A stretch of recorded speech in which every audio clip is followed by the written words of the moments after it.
I've been making some beautiful roses and I recorded some videos about how to create them, but I feel like there are some aspects of petal cutting and shaping that I can explain better. So I'd like to welcome you to Rose Petal Boot Camp. Come on. One skill that is crucial for making the strip roses is paper doll packet folding.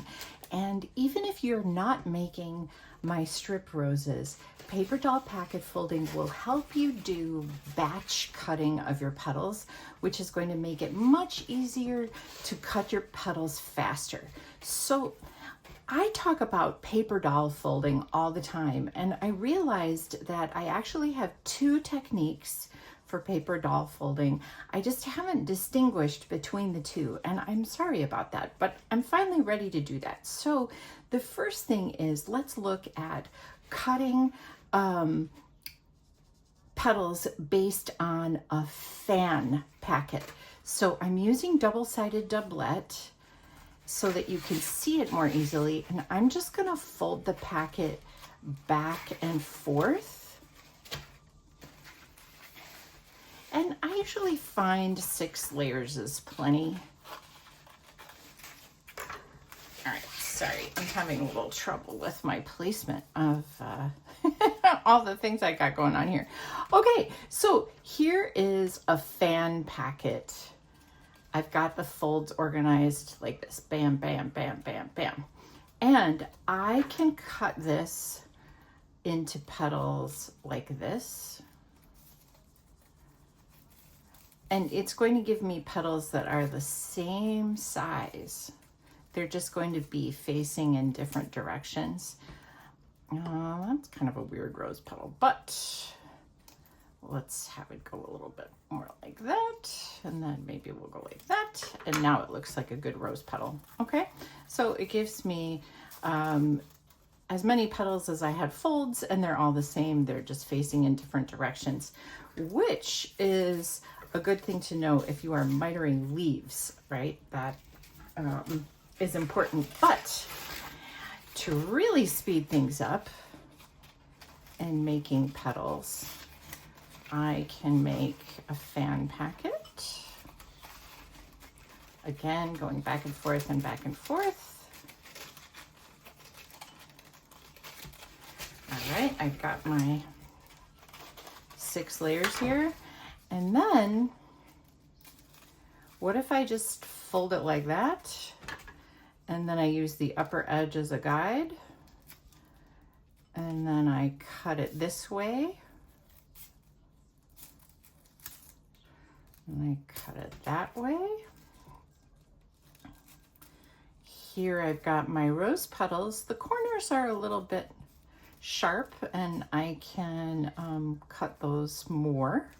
You can refine those, but in general, it's going to give me petals that are about the same size. Whenever you do a fold like that, it's going to result in increasing the petal size just a little bit. The center of the fold petals will be smaller than the folds toward the outside, but that is a really cool feature, especially for cuppy roses, where you can make a batch and then glue them all like this and shape them and then have one of your little packets inside of a rose. All right, so that takes care of paper doll packet folding in the fan. And as I showed you, there are 2 ways to cut that. One way is when the packet is flat, and the other way is when you folded the packet. Either way, you're batch cutting 6 petals at once. It's pretty great. All right, the next one is concentric. And I only cut the concentric petals in the folded way, although you could cut them flat anyway. All right, so for concentric, I am starting in the middle with this bit. So fold it flat, and then it goes around, and then it's folded here and it goes around, and it's folded here and it goes around. And then I can stop, or let's have it go around one more time. All right, so now this is very well set up for me to cut at the large fold, right? They're all folded right here. And I'm going to use the top as a guide and then gradually go in. These are going to be large petals, by the way. I just wanted it to be big so it's easier for you to see. After I made my rose video series, I realized that the sizes of things would make it hard to see if you were on a phone. Okay, so what we're looking here with the concentric packet after we fold is for increasing sizes. All right, so we've got that one, we got that one, we got that one, small, medium, large, larger, and extra large. So isn't that a fun way to get kind of naturally increasing sizes? I love that. All right, so that covers paper doll packet folding when you want to make batches. And so we covered fan folding over here, which is back and forth, and then concentric, which goes around and around and around. Let's talk about petal cutting and detailing. So conveniently, I've got all these extra rose shape petals. We're going to look first at a plain petal. Well, there we are. Plain petals are easy to shape, and there's no extra anything going on with the detailed shaping. But then we've got a notch, and for a notch we can just make a little detail like that as we cut right here. And notches really help a petal hold a shape. They really change the way that the petal holds itself and can maintain the shaping that you're doing. I just love notches. Also, you can batch cut notches. So let's say we've got petals that we have folded concentrically into a packet. Right. So here's our concentrically folded petals, right? We got ourselves a packet. And in order to cut a notch, we're just gonna take a bite out of the corner with the scissors. So, all right, here we go. And I think I'll round it a little bit, but you don't have to. Also, your notch doesn't have to be in the center. You can fold somewhere else and take that same kind of bite out of the petal. And I know this looks kind of weird right now, but actually to me it seems like a very rosy shape. Maybe I'll take a little rounded corner right there. All right. So that is how you batch cut a notch. And your notches can be small, they can be large, they can be in little petals, they can be in larger petals. Let's now talk about a pout. Pouts are such a traditional rose shape. You take a bite out and it goes basically up to the center, and then you take another bite out and it gives you this kind of shape, which is lovely. And the little pointy bit can be more or less prominent, but you'll see pouts on petals all the time. By the way, I don't know what other paper florists call these shapes, but I decided I needed to give them names in order to explain them. All right, I'd like to show you how to batch cut a pout. So I am concentrically folding a packet. See, we're going around and around and around. and I'm gonna start from the big fold where they're all folded here. And first I'll make us some petals. All right, I'll try and make smaller ones than I did last time.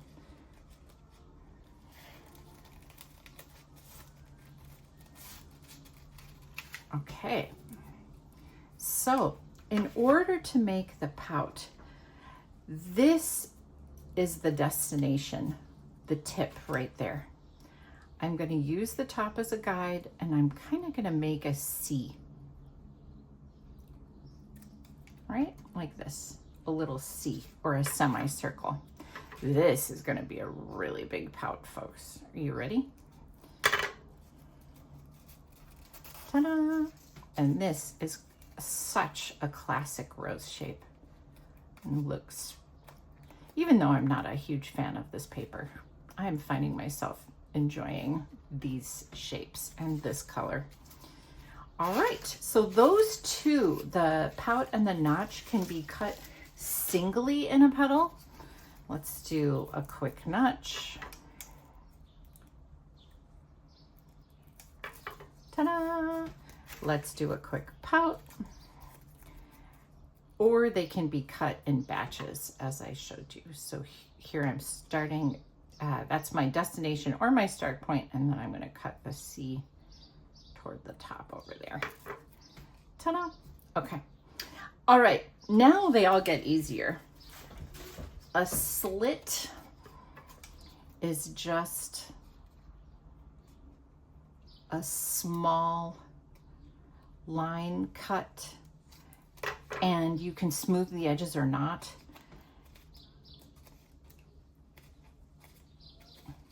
And there, that's how that turns out. And it almost gives you two petals to work with. It's a really lovely shape. And you can also do slits on small petals as well. Here I'll do one that doesn't have rounded edges.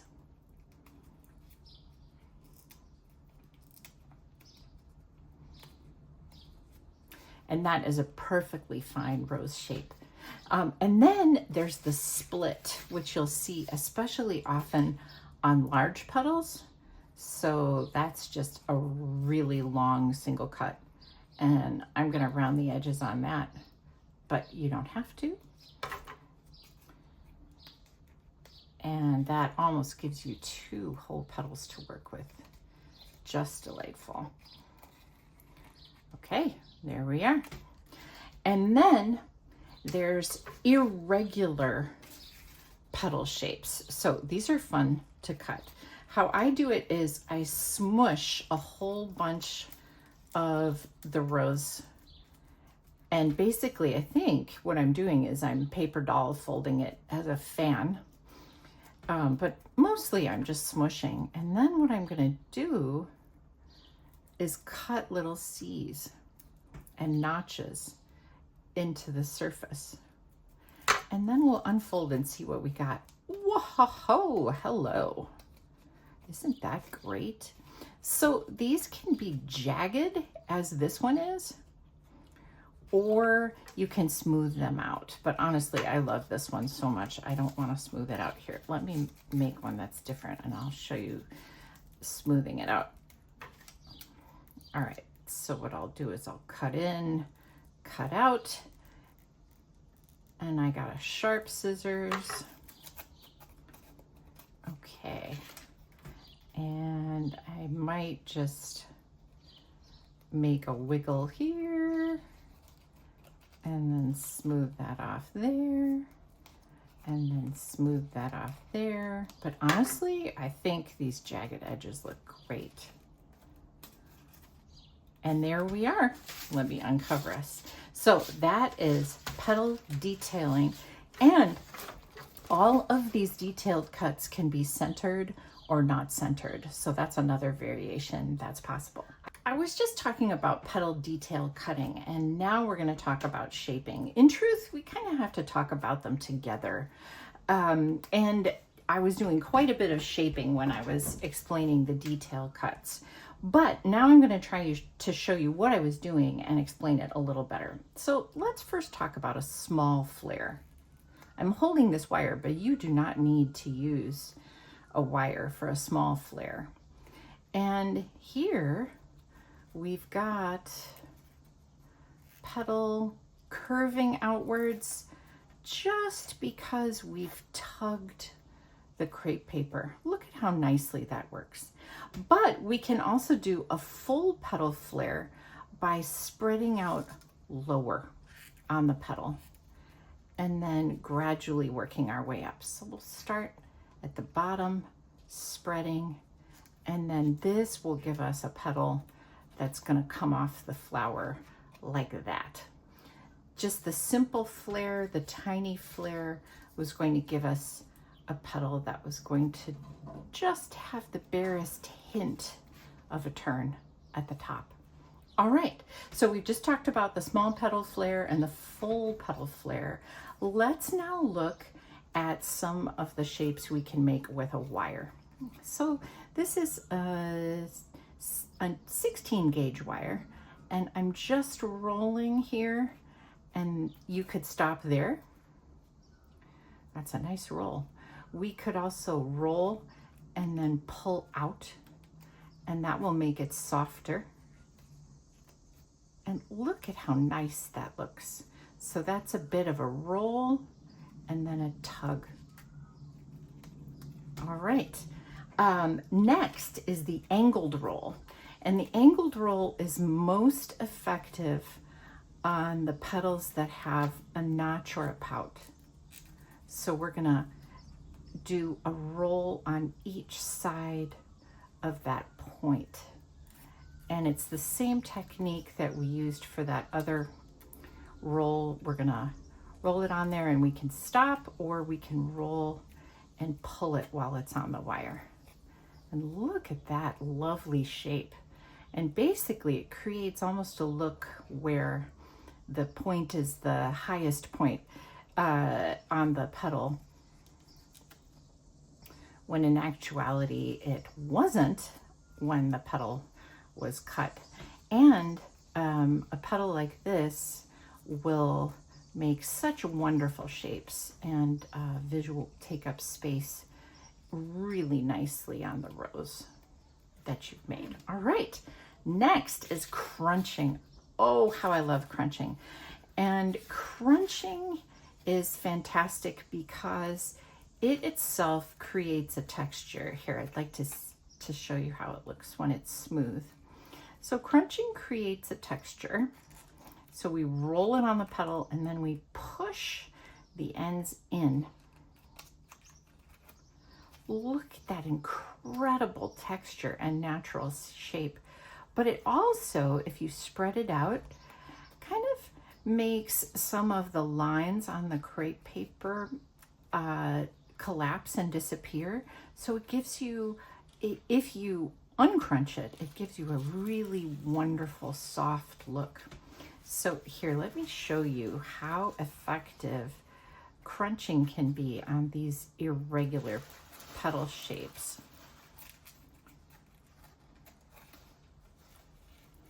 Look at how fine that edge looks. That is just gorgeous.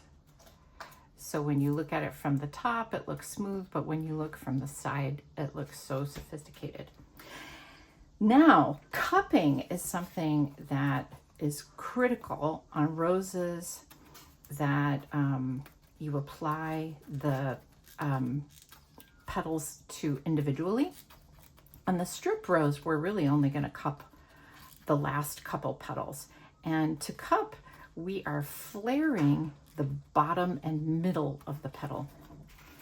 And with a cupped petal, or any kind of petal, you can do multiple kinds of detail cuts. You can do multiple kinds of petal shapes. And one shape that's really effective is to score the cup. And to score the cup, you're going to take one of your fingernails and run it up the top. It's great if it ends at the point. And you want the score on the part of the petal that's going to be facing the viewer. So you don't want to have it on the inside, although that wouldn't be catastrophic. I mean, rose petals do so many interesting things, and you can find them sideways. There, that's a good one. You can find them backwards. You can find them folded. All right, so here my middle finger is working really well for me, better than my, I'm sorry, here my index finger is working really well for me. My middle finger was working less well. All right, so I think these are pretty respectable rose petals. And it'll look different when you're making your strip rose. I'll do another recording where I show you all the petal shapes and all the petal details and all the paper doll folding. And I'll go faster. But I hope that with this contrast color paper and the larger size explanations and a little bit more clarity in how I'm doing the folding, that it'll make more sense. If there's anything you have questions about, please do let me know. And I can't wait to hear about if you try my strip rose method. Have a beautiful day.